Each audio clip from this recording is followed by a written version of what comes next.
Before we get started, let me just take a moment to thank all of you for tuning in to this YouTube channel and supporting these conversations. It does my heart good. And so I wanted to take a moment to just thank all of you for tuning in. Go with me to the book of 2 Timothy chapter 3, verse 7.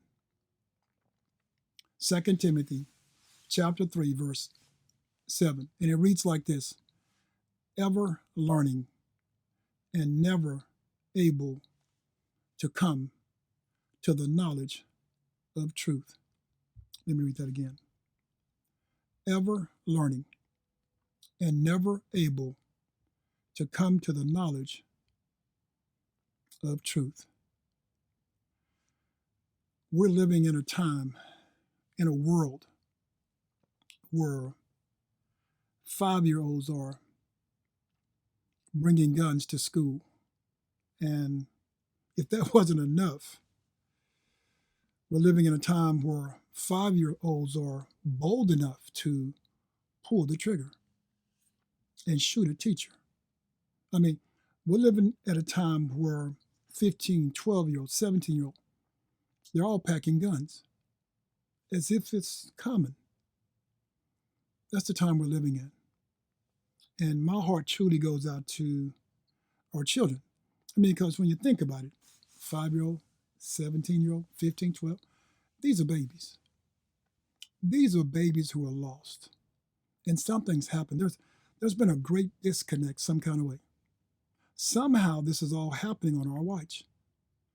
And we're just kind of going home and leaving it up to whoever, and we're just kind of watching what's unfolding on TV, on social media, and we're just kind of numb to it.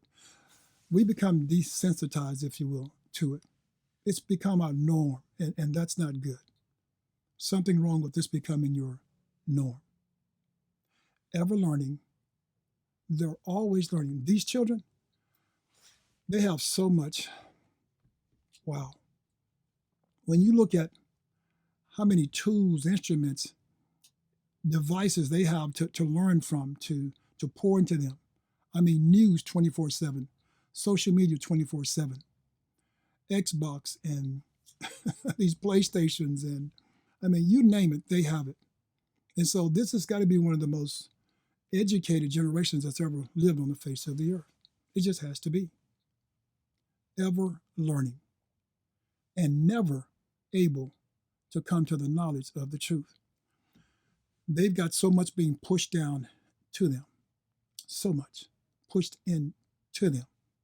When you think about it, they know more than you knew, and they're just 5 when you were 12, when you were 15.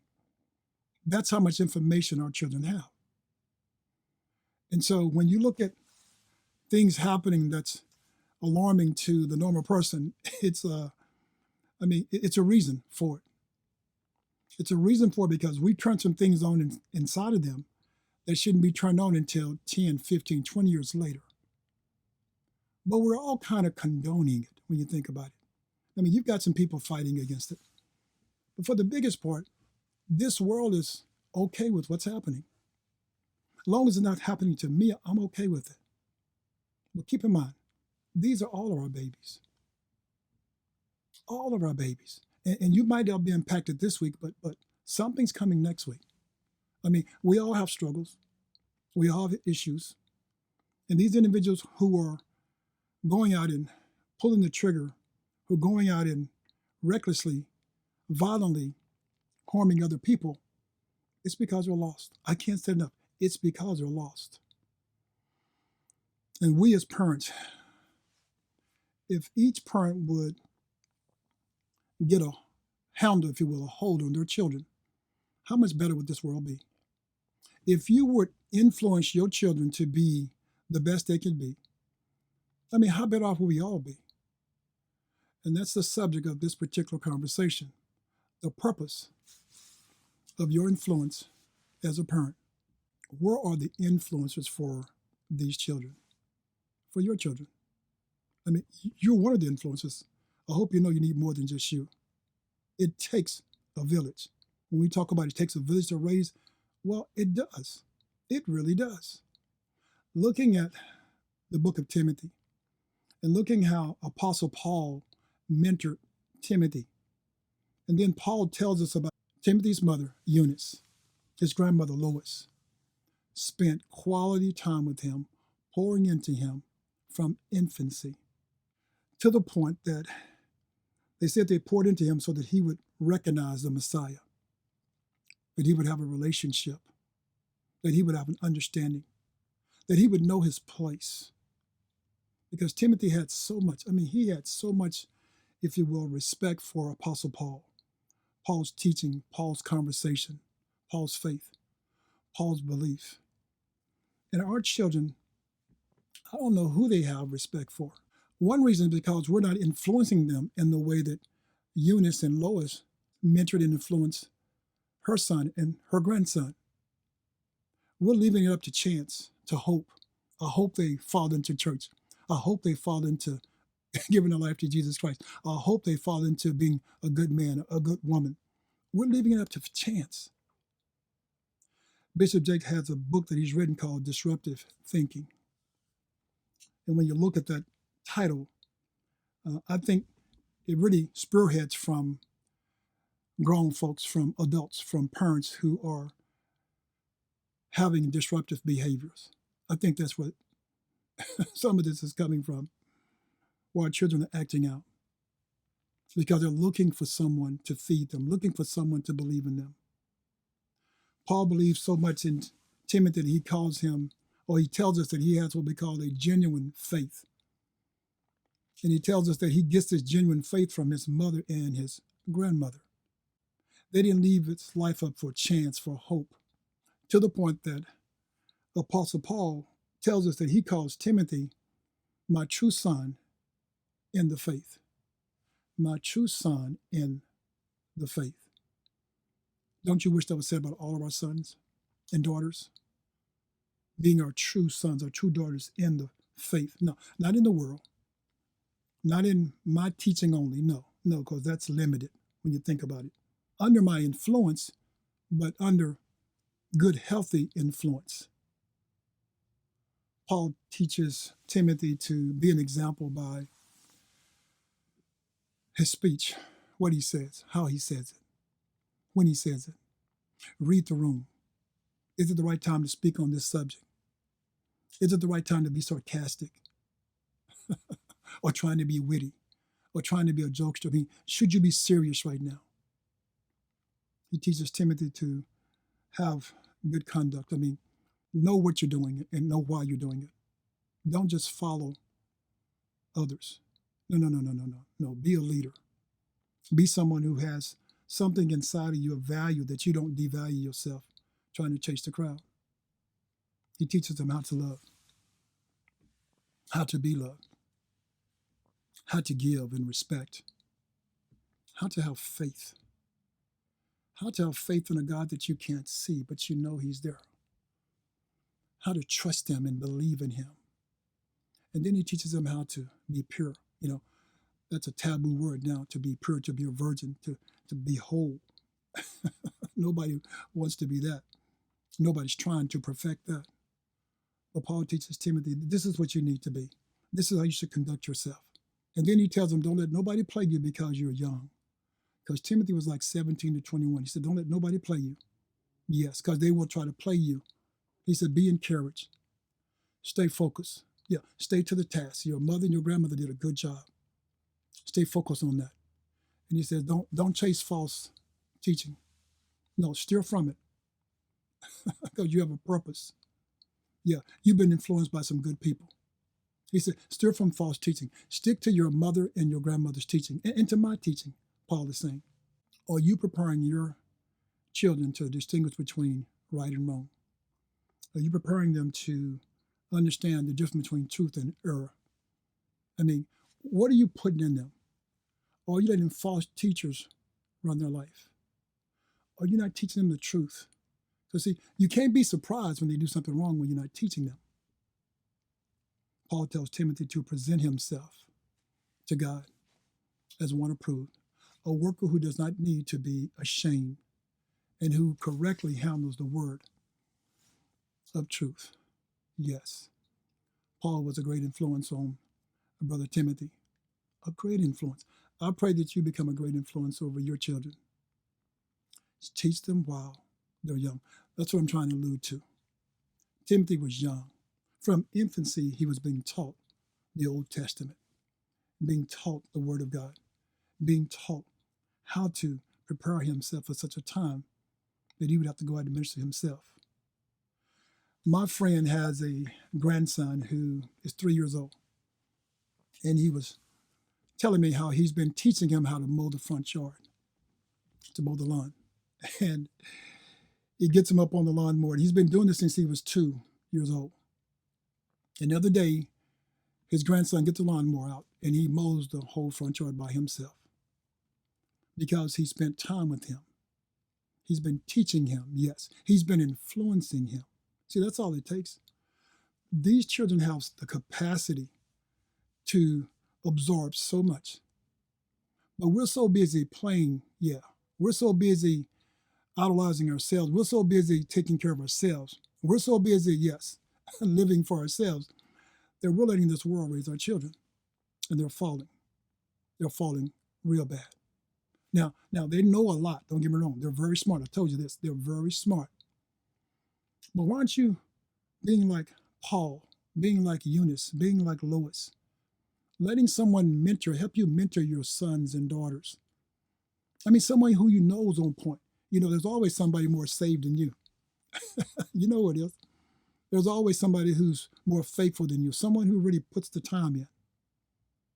Your child brain, I mean, it's like a live wire between the ages of 1 to 6. They can just soak in everything. They can absorb everything you teach them.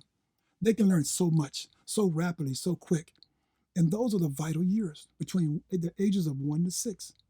And so that's the time you've got to pour into them. You've got to really hold on to them. You've got to have them to believe in themselves. That's the time that you have. That's the window of opportunity that you have to give them the best of you. Yes.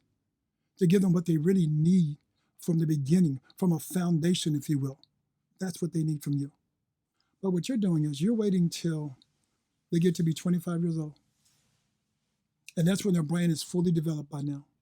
And they don't really need you that much. But you're trying to talk to them like they're 5 because you missed 1 through 5. And so now you're trying to get it back at 25, and here comes a fight. Here comes a strife. Here comes the issues in life because you're trying to go back and redeem something that you didn't do. You can't do that. You missed it. Yeah, it's way too late for that.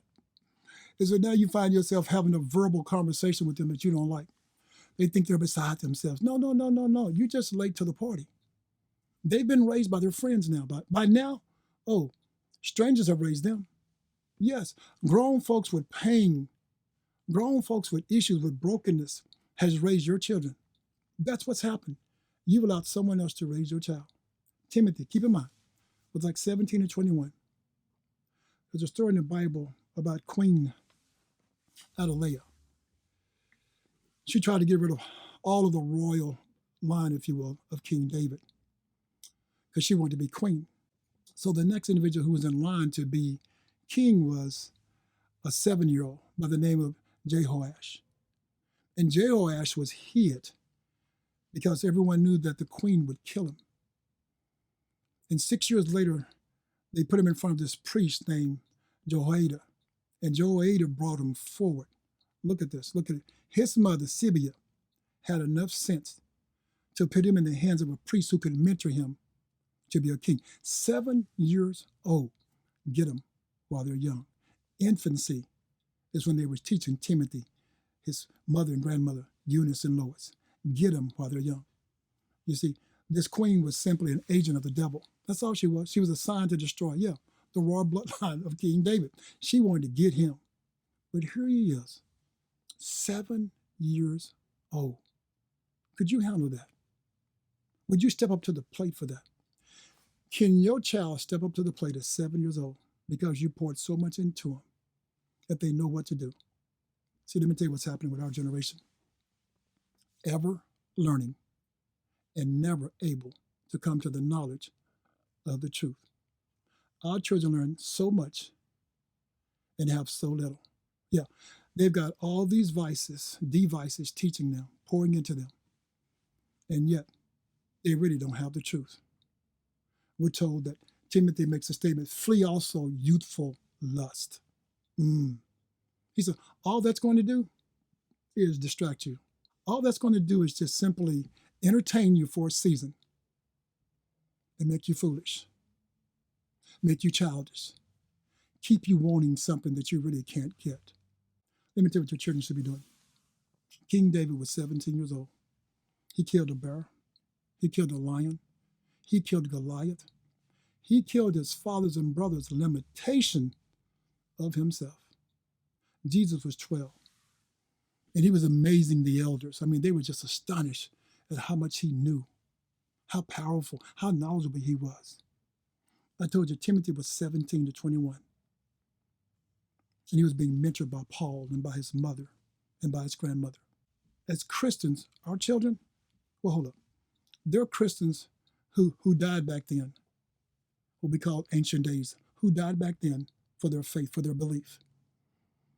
We have Christians around this world right now who are dying, who are finding this cause of believing in Jesus Christ is worth dying for. And they're being killed, they're being slaughtered in this world right now. And your children have the audacity to be unthankful, ungrateful, because they can freely serve Jesus Christ if they wanted to. And so they take it for granted. And you have too, because they're only doing what they've seen before them. And so your influence is not gearing them towards, watch this, train up a child in the way he should go. And when he is old, he will not depart from it. We love quoting that scripture. But here we are with this verse that lays the foundation for every conversation we're having. Because when you look at your children, let me tell you what you're doing. You're training up your children from infancy to, watch this, especially your girls, to be sugar and spice and everything nice.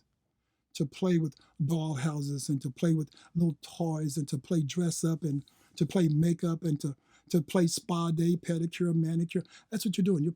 You're playing with them to be in fantasy land as princes.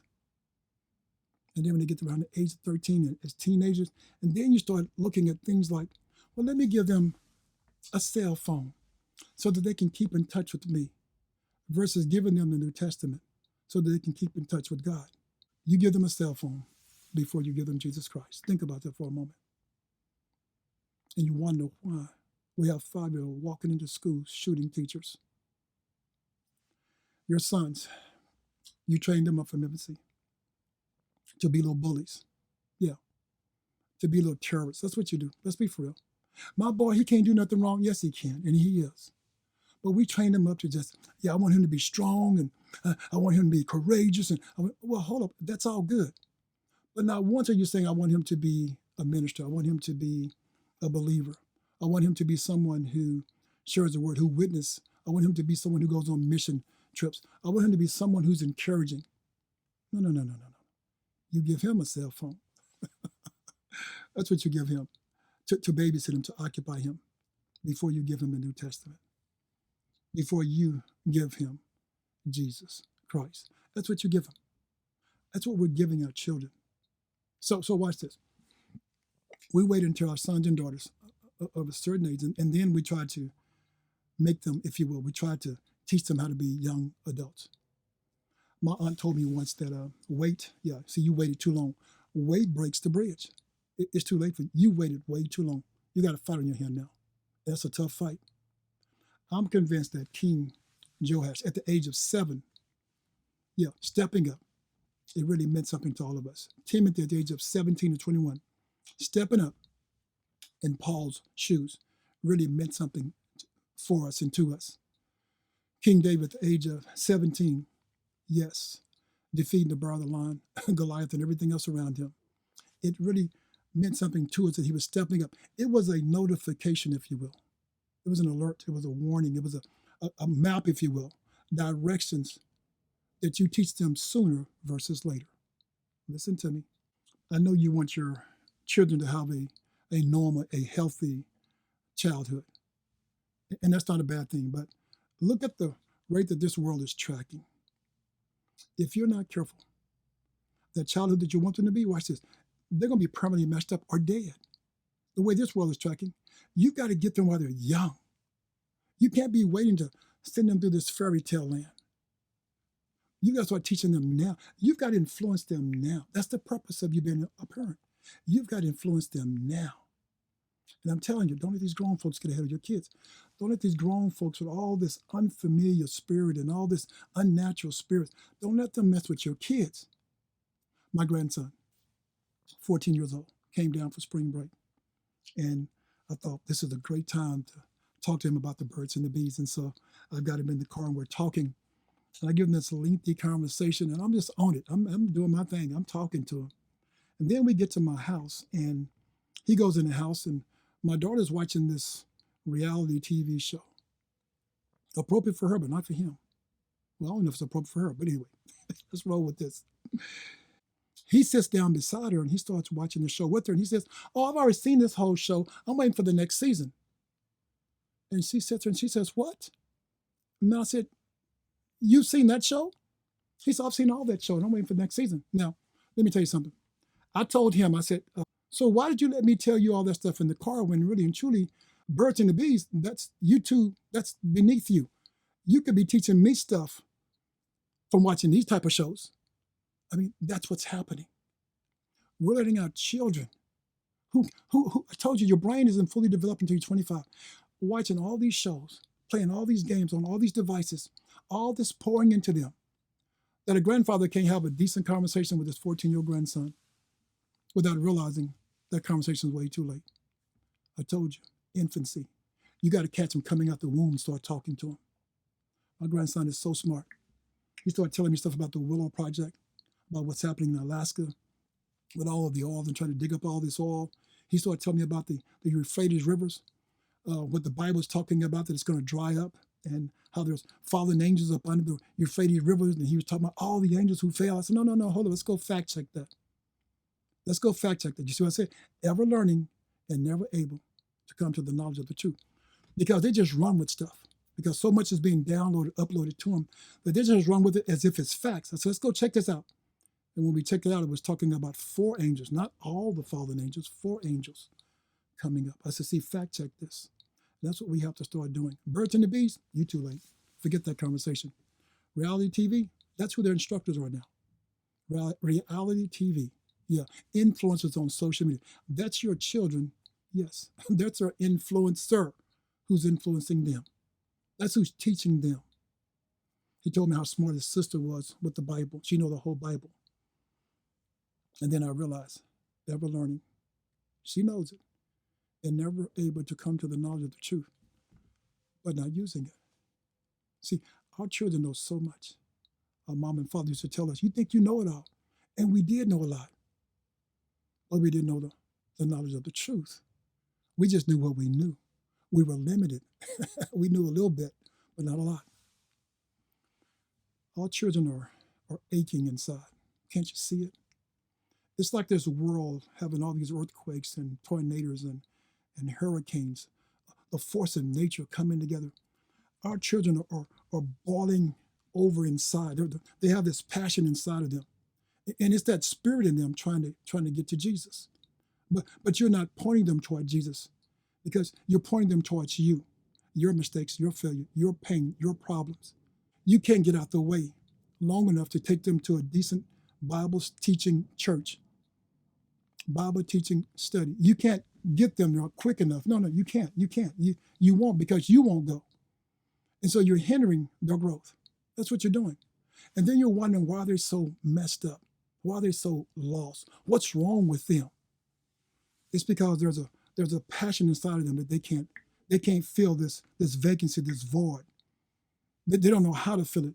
And they have no teacher. They have no one to influence them where to go, who to see, how to take care of this. This itch they have, they can't scratch it because you won't influence them to get in the Word of God. You won't spend time to teach them the Old Testament, the New Testament. You see, Satan is still up to his old tricks. He's got you. We talk about all these children who are dying all over this world, millions of them yearly, before birth and after birth. And now he's using you as a parent.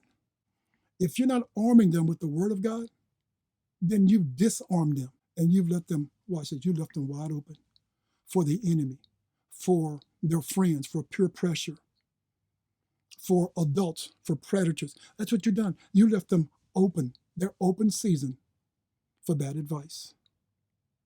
Let me give you some advice.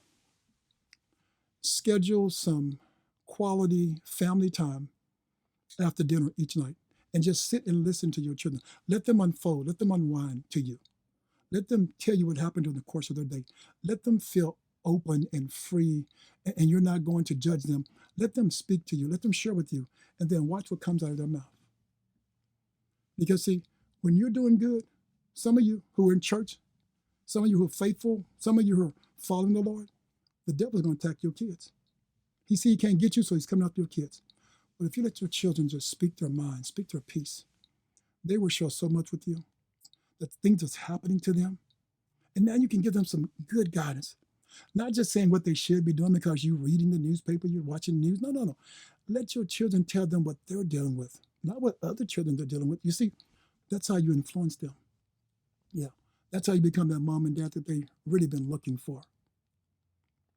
Because every once in a while, you can have one child who's going to go off the rocker. He or she's just going to go off, and you're going to try to figure out what happened. Well, nothing happened. It's just Satan.